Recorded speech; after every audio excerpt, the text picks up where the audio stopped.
Rajinikanth, Shahrukh Khan, Akshay Kumar, Nawazuddin Siddiqui, Tom cruise, इतने जो आप बड़े बड़े नाम सुन रहे हो और इनकी बड़ी सफलता देख रहे हो, आपको क्या लगता है कि इन्हें सफलता ऐसे ही मिल गई?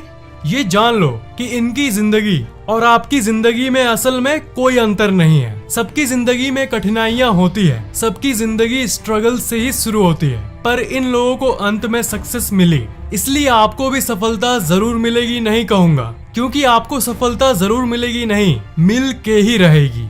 इस वीडियो को पूरा देखना और लास्ट में मोटिवेशन की आग ना लग जाए तो कहना, चाहे जो भी हो जाए, पूरी वीडियो बस एक बार देख लेना। आप क्या से क्या बन सकते हो ये देख लो एक बार। इन सब की कहानी से अपनी जिंदगी को जोड़ के देखो, ऐसी मोटिवेशन मिलेगी कि आपको एक स्टार बनने से या आप जो चाहते हो वो बनने से आपको कोई नहीं रोक सकेगा।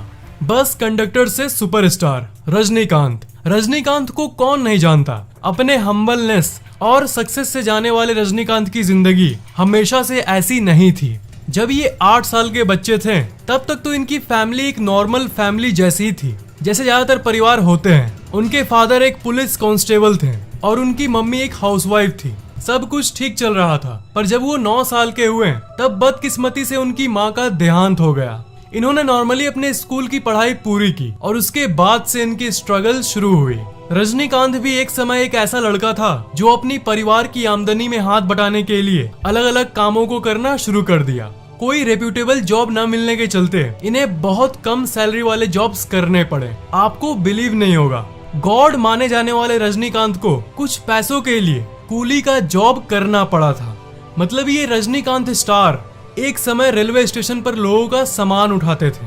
मेरे मन में ये बात आती है कि जिन लोगों का सामान इन्होंने उठाया होगा वो कितने लकी होंगे, इज़न्ट इट?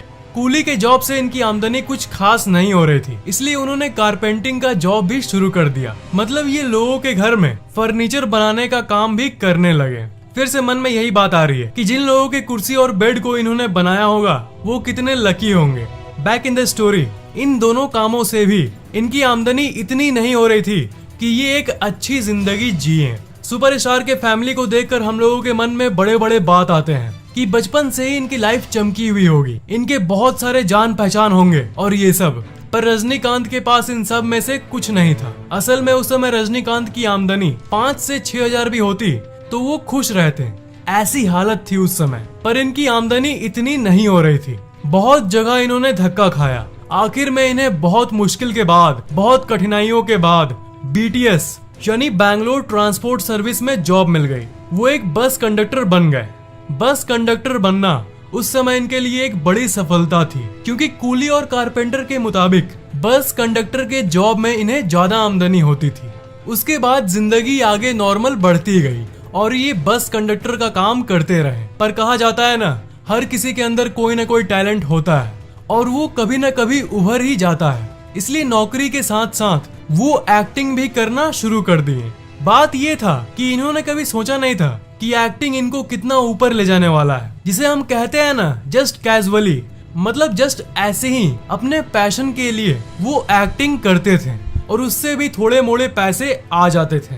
मैं आपको बता दूं कि उस समय उनके परिवार वाले फुल्ली सपोर्टिव नहीं थे। मतलब वो इनके एक्टिंग से खुश नहीं थे। परिवार वाले तो यही चाहते थे कि ये कोई ऐसा काम करें जो मॉनिटरी हो, यानी जिससे ज्यादा पैसे मिले और घर चल सके। और एक्टिंग को उस समय ज्यादा महत्व नहीं दिया जाता था, क्योंकि सब कोई तो यही मानता था कि एक्टिंग में आगे जाना एक लॉटरी जैसा होता है। और इसलिए उनके फैमिली मेंबर्स इन्हें एक स्टेबल और सेफ जॉब करते हुए देखना चाहते थे।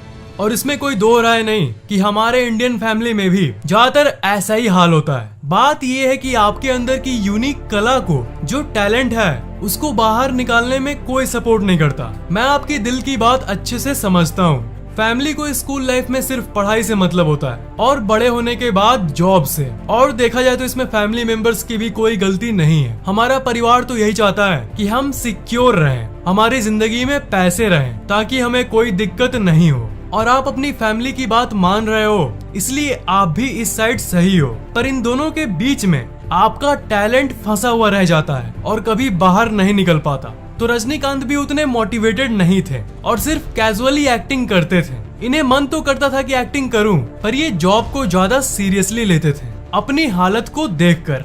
इसे भी आप अपनी जिंदगी से रिलेट कर सकते हो। आपको कुछ मन करता है, जैसे मैं गेम्स बनाऊं, एप्स बनाऊं, वेबसाइट बनाऊं, या एक्टिंग करूं, डांसिंग करूं, पेंटिंग करूं, सिंगर बनूं, जो आपका पैशन हो वो। पर फिर मन में आता है कि यार छोड़ो, फैमिली तो ये कहती है कि पढ़ाई पर ध्यान दे, इसलिए आप पैशन को अंडररेट करके पढ़ाई पर ज्यादा ध्यान देने लगते हो। बिल्कुल वैसे ही जैसे रजनीकांत ने शुरुआत में एक्टिंग को कैजुअली लिया था। मैं ये बिल्कुल भी नहीं कह रहा कि पढ़ाई खराब चीज है, ना ना ना। अगर आपको पढ़ने में मन लगता है तो आपको खुद पता होगा यार, पढ़ाई आपका पैशन होगा। पर जिन लोगों का पैशन कुछ और है, जिनको जिंदगी में कुछ और करने का मन है और कुछ अलग करने का मन है, उन लोगों को मैंने बोला कि आप अपने पैशन को दबा देते हो। पर जिंदगी हमें एक न एक बार अच्छी दोस्ती का अनुभव करा ही देती है। जिस तरह संजू मूवी में कमलेश था, बिल्कुल उसी तरह इनके जिंदगी में उस समय राज बहादुर आए। उन्होंने रजनीकांत को वो समझाया जो मैं फैक्टेक आपको एक सब्सक्राइबर नहीं पर एक दोस्त के रूप में हमेशा कहता रहता हूँ कि यार अपने पैशन को फॉलो करो। अगर तुम कुछ अलग करना चाहते हो तो जिस काम में तुम्हें अच्छा लगता है वो करो। राज ने रजनीकांत को ये सलाह दी कि तुम मद्रास फिल्म इंस्टीट्यूट ज्वाइन कर लो, अगर कुछ बड़ा हुआ तो हुआ, नहीं तो मालपुआ। राज बहादुर ने इनको पैसों के मामले में भी बहुत मदद किया। ये उस समय इनके सबसे करीबी दोस्त हैं और आज की बात करें तो आज ये रजनीकांत के बेस्ट फ्रेंड के नाम से जाने जाते हैं। उसके बाद उन्होंने मद्रास फिल्म इंस्टीट्यूट को ज्वाइन कर लिया। कमलेश के सुझाव, मेरा मतलब है राज बहादुर के सुझाव और पैसों के मदद से। मैं कमलेश बोल के आपको सब कॉन्शियसली ये समझाना चाहता हूँ कि ये इनके सबसे अच्छे फ्रेंड थे।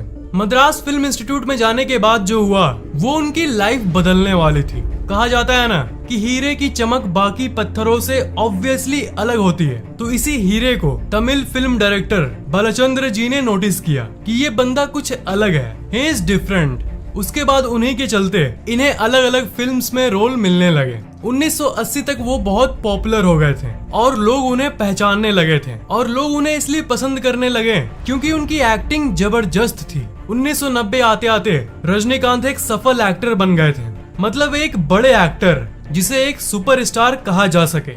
एक चीज आपने नोटिस किया कि इन्होंने जब एक्टिंग को सीरियसली लेना शुरू किया, इंस्टीट्यूट ज्वाइन किया, उसके बाद ही कुछ अलग हुआ। अगर ये वही नॉर्मली बस कंडक्टर रह जाते हैं और कभी इंस्टीट्यूट ज्वाइन करते ही नहीं, तो क्या वो रजनीकांत आज जन्म लेता? उसके बाद इनकी जिंदगी का वो पल आया जब ये अपने सक्सेस को एंजॉय कर रहे थे, पर इनकी जिंदगी में फिर दिक्कतें आई। साल 2000 के बाद इनकी बहुत सारी मूवीज फ्लॉप हुई और इन्हें करोड़ों का लॉस भी हुआ। अनलाइक अदर एक्टर्स, लॉस होने के बाद भी इन्होंने हार नहीं मानी। फ्लॉप फिल्म्स होते होते 2007 में शिवाजी रिलीज हुई।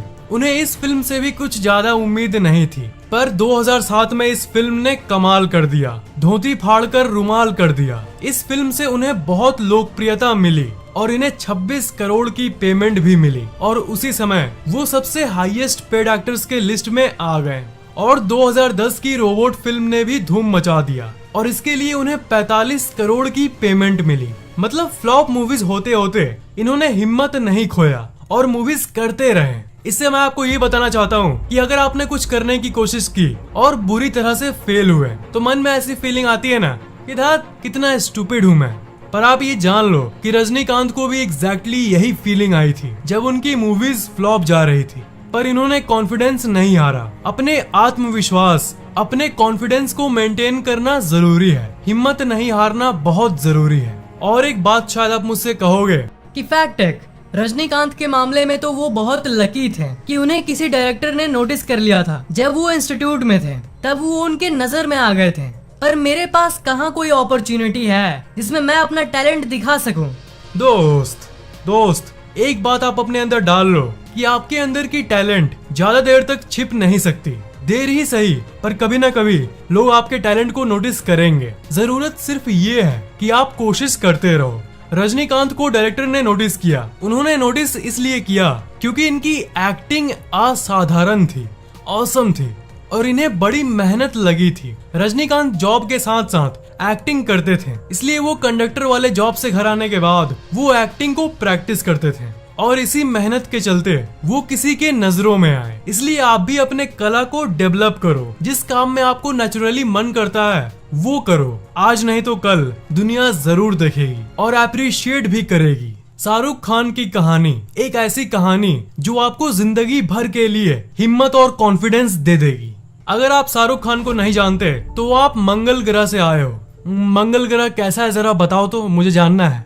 आई am a huge fan of मंगल ग्रह। ये आपके लिए नहीं था दोस्त, ये उन लोगों के लिए था जो शाहरुख खान को नहीं जानते। शाहरुख खान जो आज दुनिया के सबसे अमीर एक्टर्स के लिस्ट में आते हैं और जिनकी संपत्ति 5000 करोड़ से भी ज्यादा है, उनकी हालत एक समय ऐसी थी जब उनके पास पॉकेट में 20 रुपए भी नहीं होते थे। मतलब क्या से क्या संभव है, इसकी मार्जिन ऑफ पॉसिबिलिटी को देख पा रहे हो आप? मतलब थोड़ा गहराई से देखो, रोंगटे खड़े कर देने वाली बात है यार। किस्मत कभी भी पलट सकती है। शाहरुख खान का जन्म कोई बड़े परिवार में नहीं हुआ था। वो एक छोटी सी फैमिली थी जो कि किराए के मकान में रहती थी। उनके father national school of drama में एक कैंटीन को रन करते थे। 15 साल की उम्र तक उनकी लाइफ आपके और मेरे जैसी एक नॉर्मल लाइफ थी, पर 15 साल की उम्र में उनके डैड का देहांत हो गया। उसके बाद जैसे तैसे इन्होंने अपने पढ़ाई को कंप्लीट किया। इनकी एक स्कूल की बहुत फेमस घटना है। टीचर क्लास में सबसे पूछते हैं कि तुम बड़े होकर क्या बनना चाहते हो। तब जब शाहरुख की बारी आई तब उन्होंने कहा कि मैं बॉलीवुड में जाऊंगा। तब उनके सर ने कहा कि बेटा ज्यादा अनरियलिस्टिक सपने नहीं देखने चाहिए। उनके टीचर ने ये कहा कि जब तक कोई कॉन्टैक्ट्स यानी पहचान नहीं हो तब तक कोई बॉलीवुड में नहीं जा सकता। अगर पहचान नहीं है तब असाधारण एक्टिंग होगी तभी जा सकते हो। तब शाहरुख खान ने कहा कि सर मेरी एक्टिंग असाधारण ही है। तभी उनके टीचर ने हंस के कहा कि चलो ठीक है भाई, बनना बड़ा हो गया सुपरस्टार। उसी दिन उन्होंने घर आकर अपनी मम्मी से बात किया कि मम्मी क्या मैं बॉलीवुड में जा सकता हूँ। उनके मदर ने कहा कि अगर मेरे शाहरुख ने एक बार कह दिया कि वो कर सकता है तो वो हो के ही रहेगा।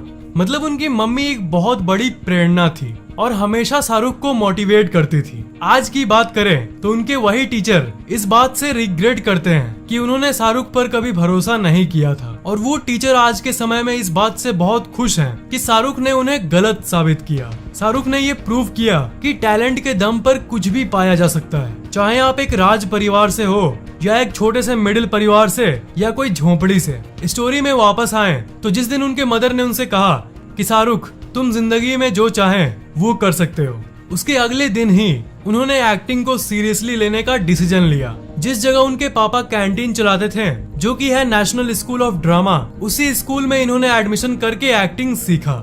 और जैसे जैसे ये बड़े हुए इन्हें बहुत सारे रोल्स का चांस मिल गया। आखिर में इन्हें एक फौजी नाम के टीवी सीरियल में काम करने का मौका मिला, जो कि इनके लिए एक बहुत बड़ी बात थी। ये उस सीरियल के जरिए और बाकी छोटे मोटे एक्टिंग के जरिए थोड़े बहुत फेमस भी हो गए थे। मतलब डायरेक्टर्स और प्रोड्यूसर्स की नजर इन पर पड़ना शुरू हो गई थी। ये बात फैल गई थी कि हाँ, शाहरुख खान नाम का एक बंदा है जो कि एक्टिंग अच्छी कर लेता है। और बिल्कुल रजनीकांत की तरह ही इनकी एक्टिंग भी बाकियों से अलग थी, इसलिए एक्टिंग में ये धीरे धीरे आगे बढ़ते रहे। पर इन्हें किसी बड़े रोल की तलाश थी जो इन्हें अब तक नहीं मिली थी, पर ये अपने एक्टिंग स्किल्स को डेवलप करते रहे। एक्टिंग में इनका इंटरेस्ट बढ़ता गया, इसलिए उन्होंने मुंबई जाने का सोचा। कोई भी मुंबई जाता है तो उसके मन में एक बात रहती है कि मुझे एक्टिंग कैरियर में आगे बढ़ना है, और इसी बात को लेकर वो मुंबई पहुंचे। उनके मुंबई जाने के कारणों में एक कारण गौरी भी थी। दिल्ली में गौरी और शाहरुख के बीच में रिलेशनशिप चल रही थी, पर गौरी के माता पिता नहीं चाहते थे कि एक बिना स्टेबल नौकरी वाले लड़के से उनकी बेटी की शादी हो, क्योंकि हर कोई एक्टिंग को एक रिस्की जॉब मानता है जब तक कोई एक बड़े लेवल पर ना पहुंच जाए।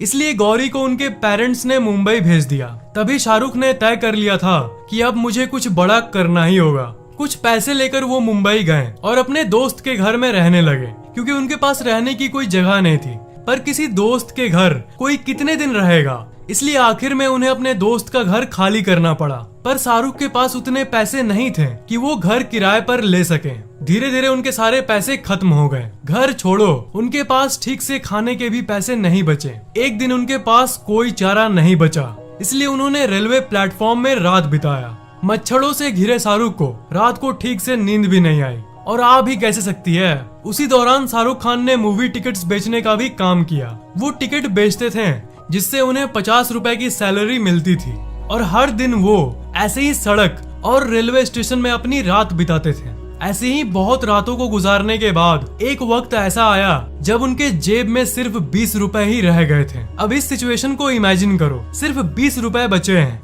और सारे पैसे खत्म हो गए। अब क्या करें? शाहरुख मुंबई में अपने साथ एक बहुत पुराना कैमरा लेकर आए थे, तो आखिर में उन्हें अपना कैमरा बेचना पड़ गया, जिसके उन्हें बहुत कम पैसे मिले, पर इतने मिल गए थे कि वो कम से कम जिंदा रह सके। मतलब देखो, एक वक्त ऐसा आया जब उन्हें सर्वाइवल के लिए तड़पना पड़ा था। इन्हें मुंबई आने की कोई जरूरत नहीं थी, पर इन्होंने रिस्क लिया। पर ये रिस्क आखिरकार एक खराब चॉइस साबित हुई। अपने मुंबई आने के इस चॉइस से वो अपने आप से बहुत नाराज हो गए थे। इस सिचुएशन को आप रिलेट कर सकते हो कि आप कोई रिस्क लेते हो और फेल हो जाते हो, फिर आप ये कहते हो कि रिस्क विस्क ये सब फिल्मी बातें हैं, पर जानते हो किस्मत कभी भी पलट सकती है और आपकी किस्मत एक वंडरफुल फिल्मी चीज ही है। जब शाहरुख की हालत बहुत खराब हो गई और उन्हें कोई चारा नहीं दिखा, तब वो तय कर लिए कि अब मैं दिल्ली वापस चल जाऊंगा और एक्टर बनना ये सब छोड़ने ही वाले थे। तभी आखिरी दिन जब ये खाना खाकर ट्रेन पकड़ने वाले थे, तभी जहां वो खाना खा रहे थे उस छोटी सी रेस्टोरेंट में, तभी वहां एक प्रोड्यूसर आए जिनका नाम था विवेक वासवानी। विवेक ने ये कहा कि शाहरुख, तुम मुंबई में? अरे मुझे तुम्हारी ही तलाश थी, मुझे एक एक्टर चाहिए था एक रोल के लिए। किस्मत की ये टर्न देखकर शाहरुख बहुत खुश हो गए। जो लड़का सब होप खोकर अपने घर वापस जा रहा था और ट्रेन पकड़ने ही वाला था और ट्रेन पकड़ने के पहले खाना खा रहा था, तभी अचानक से कुछ बड़ा हो जाए, यही हुआ शाहरुख खान के साथ। फौजी सीरियल्स में ये एक अच्छा परफॉर्मेंस दिए थे और उसी में विवेक वासवानी ने इनकी एक्टिंग देखी थी, इसलिए वो उसी रेस्टोरेंट में खाना खाते खाते शाहरुख को एक्टिंग का ऑफर दे दिया। उसके बाद उनके किस्मत ने पूरा साथ दिया और हर किसी ने उनकी एक्टिंग को अप्रिशिएट किया। उसके बाद मुंबई में उनको रोल्स पे रोल्स मिलते गए और एक वक्त ऐसा भी आया जब उन्होंने एक दिन में 5 फिल्मों को साइन किया और साल 2000 आते आते वो बहुत पॉपुलर हो गए थे और एक स्टार के नाम से लोगों के बीच में प्रसिद्ध थे। मतलब जिंदगी ना आपको अपॉर्चुनिटीज यानी अवसर एक चांस जरूर देती है। आपकी जिंदगी में जब भी किसी चीज का अवसर मिले ना, तब उसे कभी भी मत छोड़ना और अपने किस्मत पर भरोसा रखना, क्योंकि जो होता है अच्छे के लिए होता है। मतलब शाहरुख खान के सारे पैसे खत्म हुए थे, ये बहुत अच्छा ही हुआ था। वो रेलवे स्टेशन पर सोए थे, ये भी अच्छा ही हुआ। देखो, इसे लिटरली मत ले लेना। मैं ये कहने की कोशिश कर रहा हूँ कि उस समय तो ये एक स्ट्रगल था शाहरुख के लिए, पर आज वही स्ट्रगल इन्हें एक अरबपति बना दिया है। आप ही सोचो, अगर वो स्टेशन पर नहीं सोते तब वो वापस दिल्ली जाने का नहीं सोचते और तब वो ट्रेन पकड़ने के पहले उसी पर्टिकुलर रेस्टोरेंट में खाना नहीं खा रहे होते और ना ही उनकी मुलाकात विवेक जी से होती। मतलब हर एक घटना एक कड़ी बनाती गई जो इनको आखिर में वहां ले गई जहां इनकी लाइफ पलटने वाली थी, जो कि था वो रेस्टोरेंट। मैं बस ये कहना चाहता हूँ कि लाइफ में जो भी हो उसे आपको पॉजिटिवली लेना चाहिए, क्योंकि जो होता है अच्छे के लिए होता है और किस्मत कब पलट जाए कोई नहीं जानता, क्योंकि किस्मत एक फिल्मी चीज है। मैंने 2 सुपरस्टार्स की स्टोरी आपको बता दी, पर आपकी अंदर की मोटिवेशन कम ना हो इसलिए मैं बीच बीच में ऐसी मोटिवेशनल स्टोरीज लाता रहूंगा जिसमें बाकी स्टार्स भी होंगे जिनका नाम मैंने वीडियो के शुरू में लिया था। आपके अंदर की मोटिवेशन कम ना हो और आप हमेशा चार्ज रहो और आप जिंदगी में सफल हो जाओ, बस ये हो जाए तो मेरी जिंदगी का मकसद पूरा हो जाएगा। इसलिए मैंने एंटरटेनमेंट और फैक्ट वीडियोस के साथ साथ इस मोटिवेशन वाले कैटेगरी को चुना। अगर आपको वीडियो अच्छा लगा तो नीचे कमेंट करना मत भूलना, इस वीडियो को लाइक करना बिल्कुल भी मत भूलना और शेयर जरूर करना, और अभी तक सब्सक्राइब नहीं किए हो तो सब्सक्राइब जरूर कर लेना और बेल आइकन को तो भूलना ही मत, उसे जरूर दबा देना।